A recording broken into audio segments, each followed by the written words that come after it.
Encore une fois, des propos assez étranges ont été tenus en Israël. Cette fois, il y a eu des propos disant que la Turquie devrait être considérée comme un pays ennemi. Aujourd'hui, nous allons examiner cela de près. Regardons tout de suite. Avant cela, si vous souhaitez recevoir les informations internationales les plus rapides en Corée, veuillez appuyer sur le bouton d'abonnement dès maintenant. Le ministre israélien de la Culture et des Sports, Miki Zohar, a affirmé dans une interview à Srugim qu'il fallait voir la Turquie comme un pays ennemi et a averti qu'elle pourrait devenir le principal adversaire d'Israël. Voyons précisément ses propos. Le ministre de la Culture et des Sports, Miki Zohar, a déclaré que l'armée israélienne est très expérimentée et que la pression turque atteint son paroxysme, visant à nuire aux intérêts nationaux d'Israël. Il a affirmé qu'il fallait voir la Turquie comme ennemie et agir en conséquence pour surmonter cela. Et le ministre de la Culture et des Sports, Miki Zohar, a ajouté que si la Turquie choisissait la guerre, elle devrait sans aucun doute en payer le prix fort. Il a affirmé qu'Israël sait comment se défendre et comment punir ceux qui lui portent préjudice. Et il y a eu des propos encore plus choquants. Il a été affirmé que le président turc, Erdogan, constituait une armée pour conquérir Israël. Israël affiche une réaction très vive envers la Turquie, membre de l'OTAN. Déclaration faite peu après l'interception par l'armée israélienne d'une flotte d'aide humanitaire partie de Turquie à destination de Gaza. Cette flotte humanitaire suscite débats et controverses. La Turquie a fermement condamné Israël après l'interception de la flotte humanitaire par l'armée israélienne. Selon le ministère turc, les attaques et menaces d'Israël ne stopperont pas la solidarité internationale envers le peuple palestinien ni la quête de justice. C'est après cela qu'est apparue la déclaration selon laquelle il faudrait considérer la Turquie comme un pays ennemi. En fait, si cela avait été une déclaration isolée d'un seul ministre, on aurait pu ne pas y accorder beaucoup d'importance. Mais si l'on regarde l'ambiance actuelle en Israël, la situation évolue un peu différemment. C'est parce que l'idée selon laquelle il faut considérer la Turquie comme une nouvelle menace se répand dans l'ensemble de la classe politique. Ce qui attire particulièrement l'attention, c'est que non seulement les membres du parti au pouvoir, mais aussi ceux de l'opposition commencent à évoquer publiquement la Turquie en la comparant à l'Iran. Actuellement, un débat se poursuit au sein d'Israël sur la question de savoir qui sera le prochain adversaire après l'Iran, et la Turquie se trouve au centre de cette discussion. Un exemple est la déclaration de l'ex-premier ministre israélien Naftali Bennett. En février dernier, lors d'une conférence à Washington DC, Naftali Bennett a qualifié la Turquie de deuxième Iran. Cette déclaration a créé une onde de choc majeure dans la diplomatie moyen-orientale. Depuis des décennies, Israël considère l'Iran comme sa principale menace sécuritaire. Le fait qu'un ancien Premier ministre ait cité la Turquie, membre de l'OTAN, montre selon des analystes un changement de perception en Israël. Une tendance similaire se manifeste aussi dans les médias israéliens. Le journal Maariv, deuxième quotidien influent en Israël, a récemment indiqué dans une chronique que l'Iran pourrait ne plus être vu comme le principal ennemi d'Israël. Il a aussi prédit que la Turquie ou le Pakistan pourraient prendre cette place. Concernant la Turquie, des analyses montrent qu'elle devient une nouvelle variable dans la stratégie de sécurité d'Israël grâce à sa puissance militaire et à son poids diplomatique et à son influence dans le monde musulman. En politique israélienne, la perception de la Turquie se durcit rapidement. Après la guerre de Gaza, le président Erdogan continue ses déclarations anti-israéliennes, tandis que les deux partis s'opposent aussi sur la Syrie. Alors, pourquoi de tels mouvements continuent-ils d'apparaître au sein d'Israël ? Si l'on regarde la situation actuelle au Moyen-Orient, la plupart des forces qui représentaient la plus grande menace du point de vue israélien se sont considérablement affaiblies. L'Iran a subi de lourdes pertes lors de cette guerre au Moyen-Orient, aggravant sa charge militaire et économique. Ses sites nucléaires et militaires ont été attaqués, et la structure de commandement des gardiens de la révolution aurait été ébranlée. Israël poursuit ses frappes aériennes de grande ampleur, et ses opérations d'élimination contre des groupes armés pro-iraniens, comme le Hamas et le Hezbollah. On estime aussi que le réseau de forces supplétives construit par l'Iran depuis des décennies a été fortement affaibli. Le problème survient ensuite. Quand l'influence iranienne affaiblit, un débat majeur a surgi en Israël sur le prochain rival au Moyen-Orient. Le pays le plus souvent cité dans ce contexte est la Turquie. Aujourd'hui, au Moyen-Orient, seule la Turquie et l'Arabie Saoudite disposent d'une puissance militaire et économique comparable à celle d'Israël.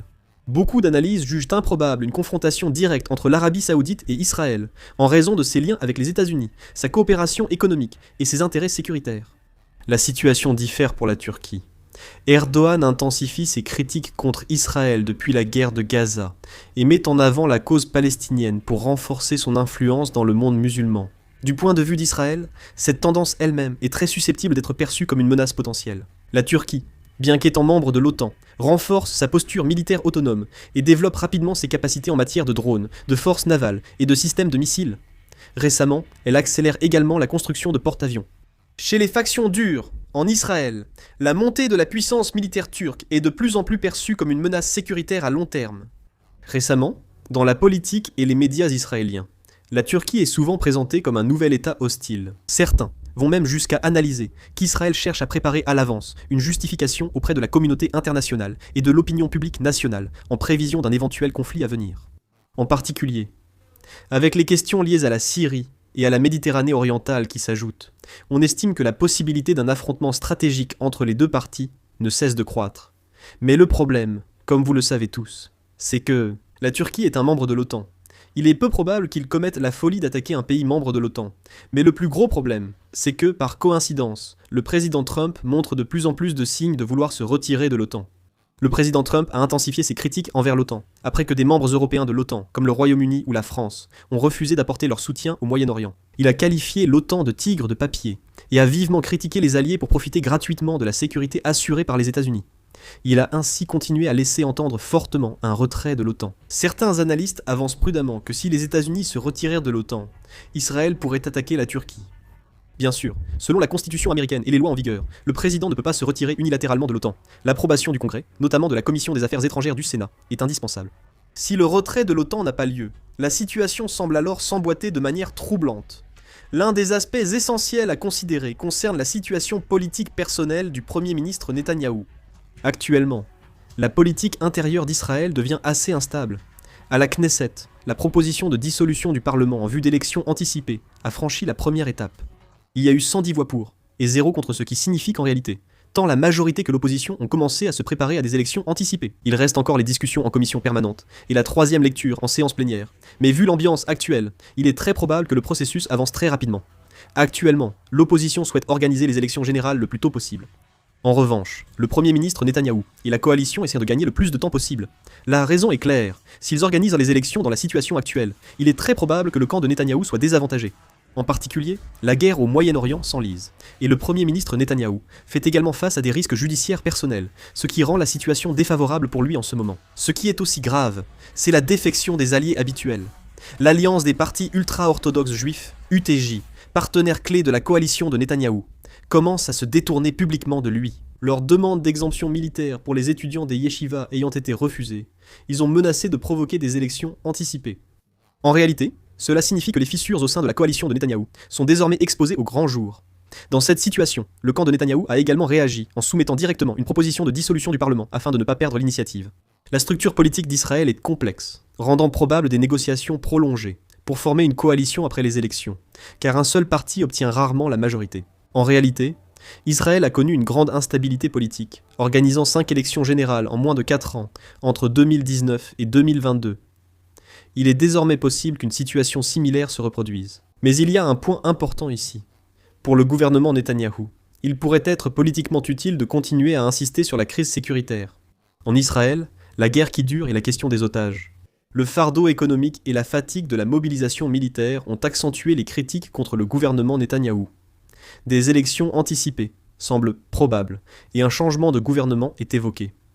Toutefois, une nouvelle menace extérieure pourrait inverser cette tendance, la société israélienne étant très sensible à la sécurité. En fait, par le passé, chaque fois qu'il y avait des affrontements militaires ou des crises de sécurité, le soutien aux forces politiques prônant une ligne dure augmentait de façon répétée. C'est pourquoi certains analystes estiment qu'il y a peut-être un calcul politique derrière l'utilisation de termes forts par les membres du cabinet israélien à l'égard de la Turquie. Ainsi, certains experts évoquaient la possibilité que des discussions stratégiques fondées sur l'après-Iran aient déjà commencé au sein d'Israël. Dans ce processus, il pourrait y avoir des tentatives pour désigner la Turquie comme le prochain pays rival et orienter progressivement l'opinion publique dans cette direction. Si cette tendance se poursuit, il ne serait pas surprenant que les relations entre les deux pays deviennent encore plus tendues qu'elles ne le sont actuellement.